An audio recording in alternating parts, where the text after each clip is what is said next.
答えは死ぬだ。なんでわかるの？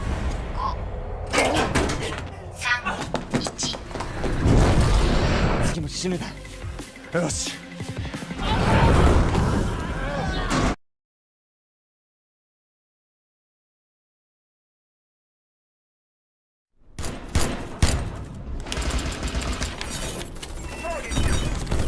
Selamat datang di Alice in Borderland. Kali ini cerita akan berpusat pada Ryohei Arisu, seorang gamer pengangguran yang jadi beban keluarga. Hari ini, seperti biasa Arisu bermain game sendirian di kamarnya.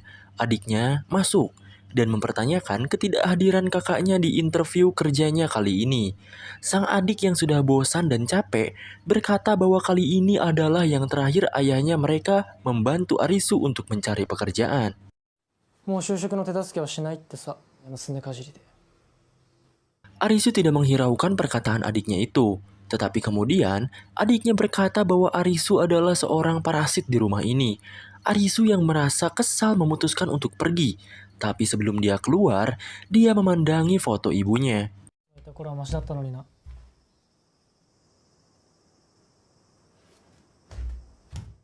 Ayahnya sedang bersiap untuk bekerja. Melihat Arisu yang akan pergi, dia meminta Arisu untuk tidak menghalangi adiknya. Sempat terjadi keheningan antara mereka berdua. Tapi kemudian, Arisu melanjutkan langkahnya untuk keluar dari rumah ini.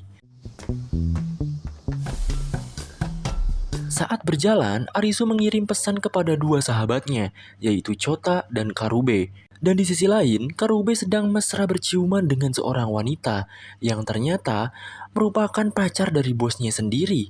Si bos datang dan mereka refleks berhenti. Si bos bertingkah dengan normal, tapi kemudian dia menghantam Karube dengan bogem mentahnya.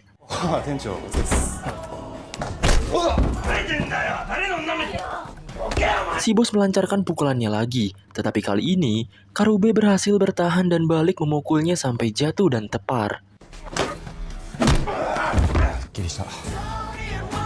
Kini adegan beralih pada Chota yang baru keluar dari ATM untuk mengambil uang yang akan diberikan pada ibunya. Chota ingin agar sekarang jadi terakhir kalinya dia memberi ibunya uang. Tapi tentu saja ibunya tidak mau dong. Ibunya mulai berbicara omong kosong tentang kejahatan yang memenuhi kota ini dan ingin membersihkannya. Chota yang frustasi langsung mengiyakan permintaan ibunya dan berjalan pergi.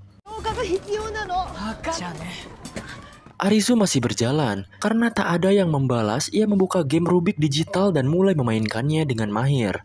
Bahkan tanpa melihat cuy. Kemudian, akhirnya Karube membalas dan memberi kabar kalau dia dipecat. Dan Chota juga berkata kalau sekarang dia bolos dari pekerjaannya.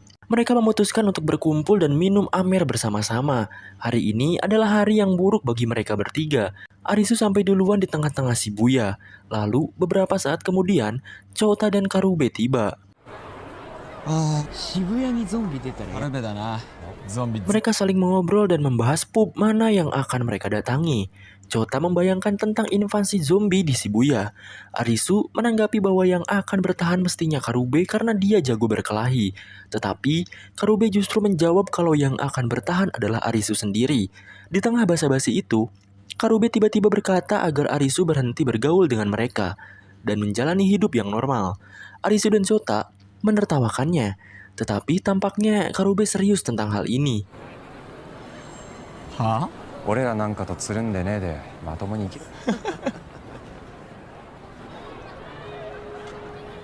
Karube membuang rokoknya. Kemudian tiba-tiba dia menggendong Arisu di pundaknya. Arisu digiring ke tengah-tengah lautan manusia. Awalnya dia enggan, tapi kemudian ia pun merasakan sensasi menyenangkan saat berada di atas.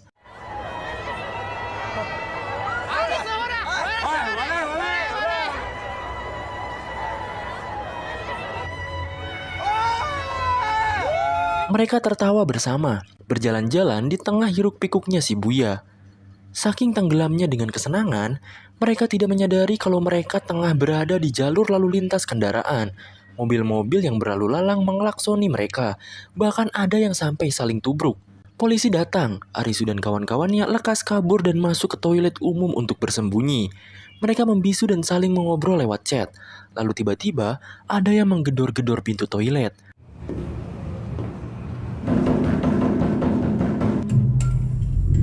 Sesaat setelah suara gedoran hilang, tiba-tiba lampu padam. Arisu keluar untuk memeriksa sekitar. Namun toilet yang barusan diisi oleh beberapa orang tiba-tiba menjadi sepi.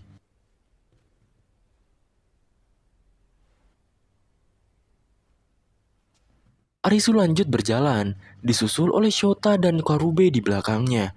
Mereka melihat-lihat ke sekitar, tetapi bangunan yang barusan ramai sekarang menjadi sepi tak berpenghuni.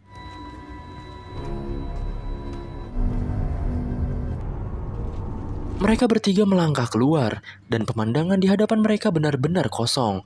Tak ada satupun manusia yang berjalan, dan kendaraan pun hanya diam di tengah jalan. Dengan ini, Alice in Borderland episode pertama resmi dimulai.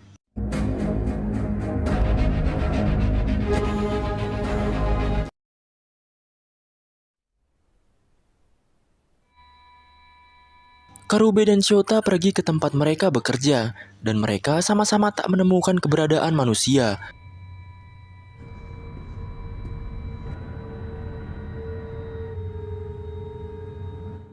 Arisu berjalan di tengah-tengah kota.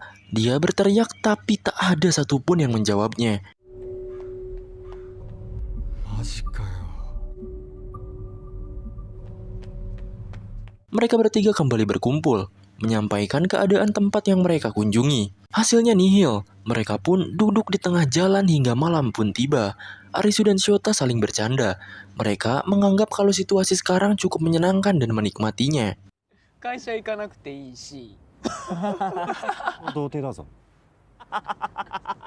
Karube kurang setuju, tapi lagi-lagi Arisu dan Shota hanya menertawakan kata-katanya. Di tengah bercandaan mereka, tiba-tiba layar gedung di depan mereka menyala.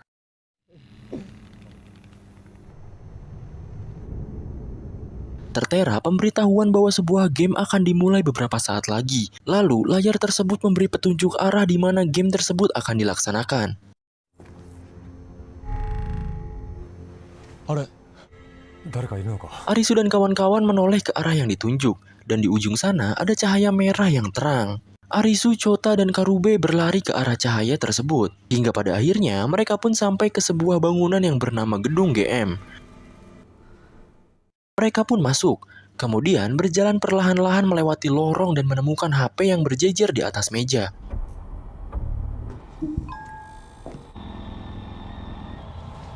Dan di bawahnya ada tulisan 1 per orang. Arisu dan 2 sahabatnya mengambil HP masing-masing, dan saat dinyalakan, HP tersebut melakukan pengenalan wajah.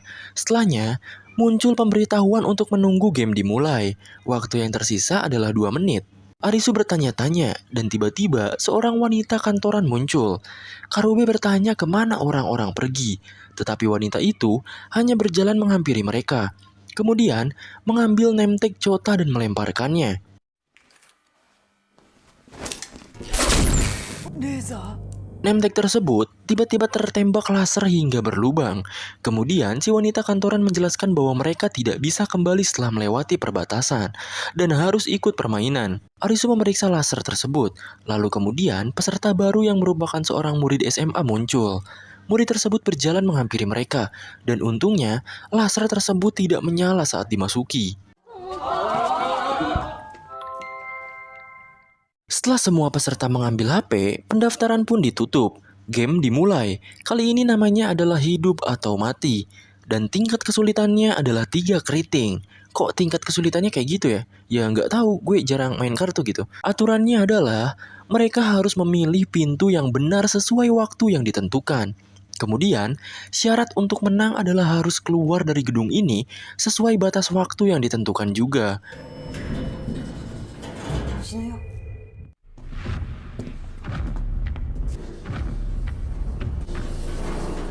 Lalu mereka berlima masuk ke sebuah ruangan yang terdapat 2 pintu di dalamnya. Yang satu pintu kehidupan, yang satu pintu kematian dengan gambar tengkorak.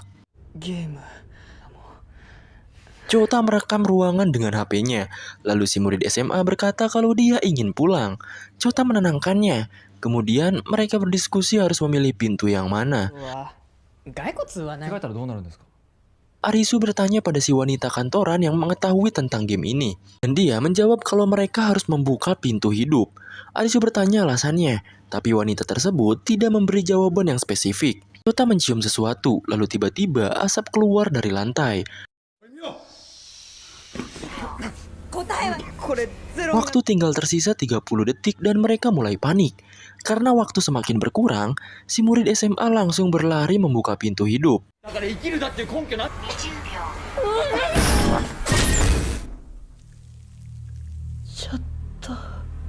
Mereka yang tersisa kaget. Si wanita kantor bergegas masuk ke pintu mati dan menyelamatkan diri, disusul oleh Arisu dan sahabatnya.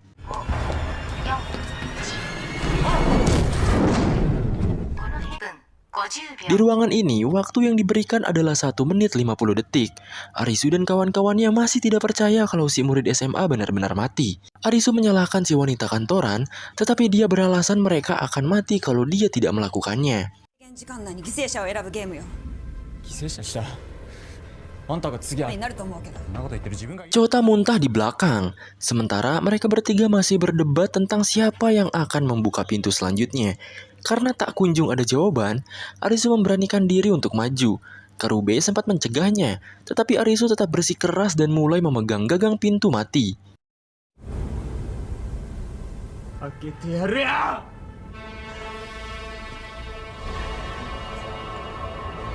ほら。開けら Selang beberapa detik, Arisu masih belum membukanya. Pada akhirnya, dia melepaskan gagang tersebut dan menyerah. Waktu tersisa 20 detik, dan Karube memberanikan diri untuk maju dan membuka pintu hidup. Dan untungnya, dia selamat cuy.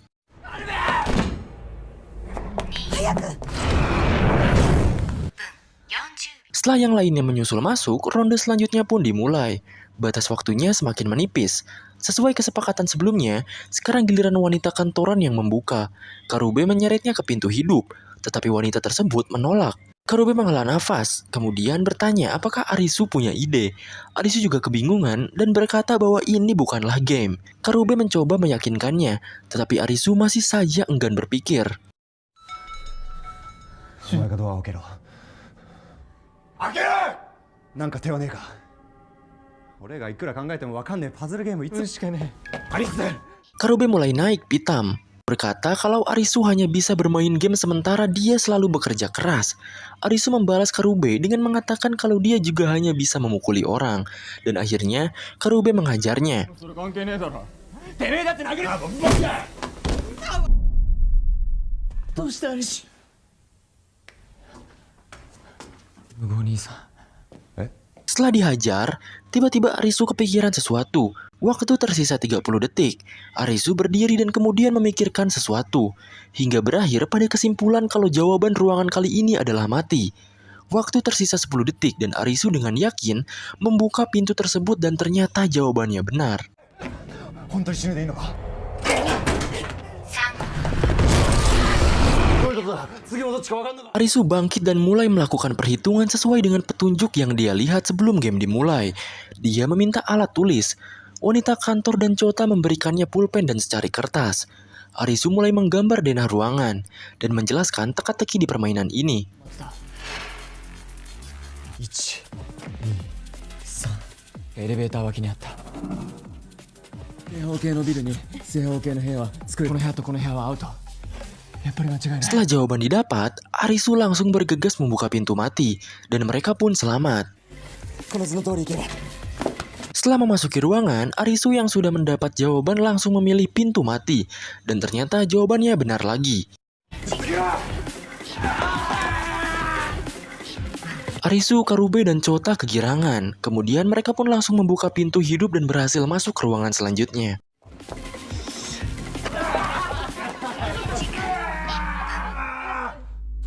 Tapi ternyata sesuatu yang tak terduga mereka hadapi. Ruangan ini sama sekali tidak ada pintu di depannya, dan letaknya sekarang berada di samping. Arisu menggambar lagi denahnya, dan dia sadar kalau ada yang terlewat. Chota dan yang lainnya hampir membuka pintu mati, tapi Arisu dengan segera menghentikan mereka. Arisu kembali berpikir keras layaknya orang cerdas. Bahkan gue gak bisa jelasin ulang saking cerdasnya dia gitu kan. だとしたら。死んじゃう。ねえじゃ開けらんねえだろ。動画撮ってたろ。そそんな時間ないって。 Intinya ya, Arisu kemudian meminta Chota untuk menunjukkan video yang dia rekam di awal. Dia menonton video tersebut dengan seksama, dan saat video menunjukkan adegan murid SMA membuka pintu, dia melihat bahwa tembok di depan pintu ruangan tersebut juga buntu. Tersisa 10 detik. Arisu berkata bahwa ruangan ini bentuknya bukan persegi dan ada ruangan di balik pintu hidup. Di detik-detik terakhir, mereka langsung bergegas menuju pintu tersebut. Chota yang keluar paling akhir terbakar kakinya, dan Karube lekas memadamkannya. Batas waktu hanya 10 detik. Wanita kantoran hampir membuka pintu hidup, tapi Arisu mencegahnya dan membuka pintu mati. Dan ternyata jawabannya benar, cuy.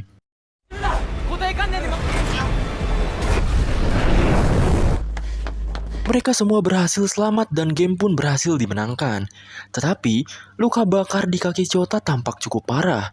Si wanita kantor melihat ada sesuatu di atas meja kecil, dan dia pun menghampirinya. Di situ, ada sebuah kartu 3 keriting, sama seperti tingkat kesulitan yang diberitahu di awal permainan. HP mereka menyala, dan muncul notifikasi bahwa mereka mendapat visa 3 hari. Tiba-tiba, muncul seorang pria kantoran yang tangannya terluka. Dia menyatakan kalau dia mundur dari permainan dan berkata bahwa permainan ini tak berujung berapa kali pun mereka menyelesaikannya. Visanya berakhir hari ini. Tiba-tiba, laser merah pun muncul dan membunuhnya seketika.